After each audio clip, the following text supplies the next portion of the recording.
बहुत समय पहले की बात है। उशिनगर नाम के एक राज्य में एक राजा राज किया करता था। उस राजा का नाम था शिवी। वह एक चक्रवर्ती सम्राट था और अपनी महानता और दयालुता के कारण प्रसिद्ध था। उसकी दया के बारे में ऐसा कहा जाता था कि उसके दरबार से कोई भी खाली हाथ नहीं लौटता था। वह हर किसी की मदद के लिए हमेशा तैयार रहता, भले ही उसके लिए किसी भी तरह का बलिदान क्यों न देना पड़े। यही कारण था कि उसकी दयालुता के चर्चे पृथ्वी लोक से आगे बढ़कर स्वर्ग तक भी पहुंच गए।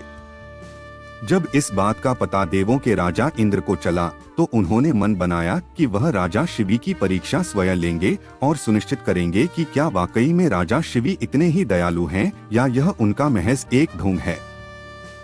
यह तय करने के लिए उन्होंने एक योजना बनाई और अग्निदेव को भी अपने साथ योजना में शामिल होने का निवेदन किया। राजा इंद्र की बात पर अग्निदेव भी राजा शिवी की परीक्षा लेने के लिए तैयार हो गए। फिर क्या था, राजा इंद्र ने एक बांस का रूप धारण किया और अग्निदेव ने एक कबूतर का दोनों राजा शिवी के दरबार की ओर चल दिए।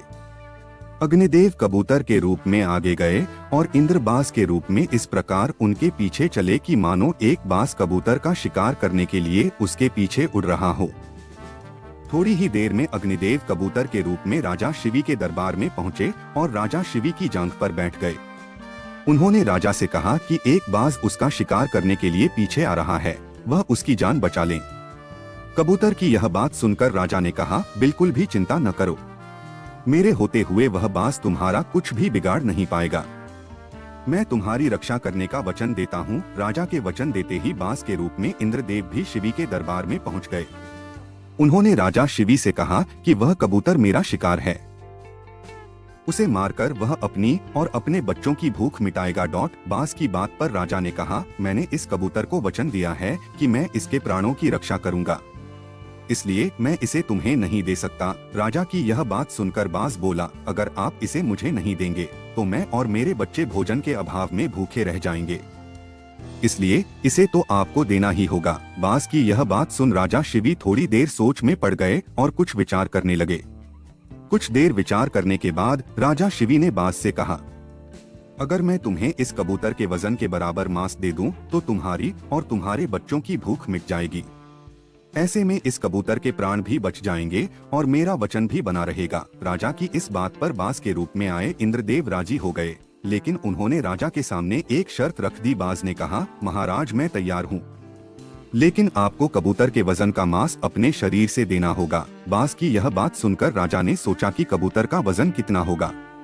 अगर मैं अपने शरीर से ही इसके वजन के बराबर मांस दे देता हूँ तो इस कबूतर की जान बच जाएगी। यह सोचकर राजा ने अपने एक दरबारी को एक तराजू लाने का आदेश दिया। दरबार में तराजू लाया गया। राजा ने तराजू के एक पलड़े पर कबूतर को रखा और एक चाकू से अपनी जांघ से एक टुकड़ा काटकर तराजू के दूसरे पलड़े पर रख दिया, लेकिन तराजू तनिक भी नहीं हिला। यह देखकर राजा ने एक और टुकड़ा काटकर तराजू पर रखा।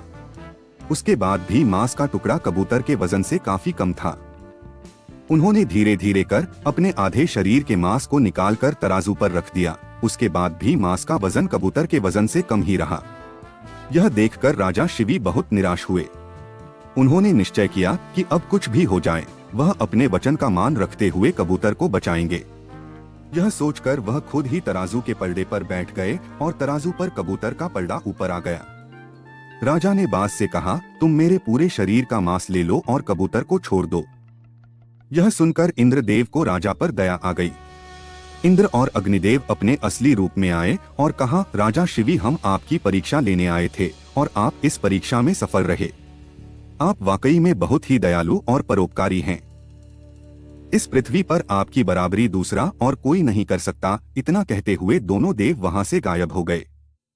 शिवी चक्रवर्ती की कहानी से सीख। शिवी चक्रवर्ती की कहानी से सीख मिलती है कि इंसान को किसी भी हाल में दया और परोपकार का साथ नहीं छोड़ना चाहिए, क्योंकि जिसमें दया और परोपकार वास करता है, भगवान भी सदैव उसकी मदद के लिए तैयार रहते हैं। ऐसे ही रोचक और रहस्यात्मक तथ्यों के लिए आप हमारे चैनल को सब्सक्राइब करें और बेल आइकन को प्रेस करें ताकि हमारी सभी वीडियो का नोटिफिकेशन आप तक पहुंच जाए।